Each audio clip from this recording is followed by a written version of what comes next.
Mheshimiwa Mufti na Sheikh Mkuu wa Tanzania,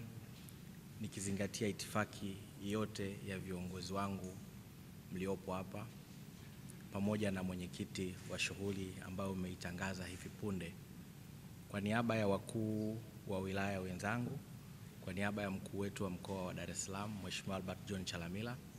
awali ya yote naomba nitumie nafasi hii kukushukuru na kukupongeza kwa kazi kubwa ambayo Mheshimiwa Mufti na Sheikh Mkuu wa Tanzania umekuwa ukiifanya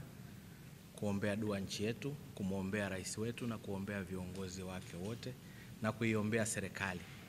Mafanikio makubwa ambayo kama serikali ameendelea kuipata, kama Mheshimiwa Rais Daktari Samia ameendelea kuyapata, ni kwa sababu ya ninyi viongozi wa dini kuendelea kumwombea rais wetu, lakini pia na viongozi wengine wote.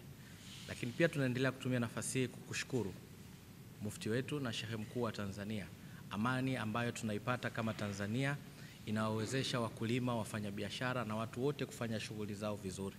lakini inawezesha nchi yetu kuendelea kufanya shughuli zake za kisiasa kwa amani. Hivyo sisi kama serikali tutaendelea kushirikiana na tuko tayari kwa niaba ya mkuu wetu wa mkoa wa Dar es Salaam Mheshimiwa Albert John Chalamila kuhakikisha jukumu lote hili la dua kwa ajili ya serikali, kwa ajili ya rais wetu wa Jamhuri ya Muungano wa Tanzania, lakini kwa ajili ya viongozi wetu na mashehe wote waliotutangulia inaweza kufanyika. Hivyo mimi pamoja na wakuu wa wilaya wenzangu na kwa niaba ya mkuu wetu wa mkoa wa Dar es Salaam Mheshimiwa Albert John Chalamila, tuko tayari kutoa ushirikiano wa kutosha kuhakikisha dua hii inaendelea kufanyika vizuri, ili mkoa wetu wa Dar es Salaam ambao na watu wengi kuliko mikoa yote, inawafanya biashara wengi na pia ndio yenye mapato makubwa kuliko mkoa mwingine wote, inaendelea kuwa na amani na nchi yetu inaendelea kuwa na amani na viongozi wetu wanaendelea kuwa na amani. Hivyo na sisi tuna wajibu wa kuhakikisha tunasaidia na kusapoti zoezi hili. Hivyo kwa niaba ya wenzangu tunakushukuru kwa zoezi hili ambao unaenda kulifanya la dua kwa ajili ya viongozi wetu, na tuko tayari kuendelea kushirikiana. Asante. Asalamu alaykum.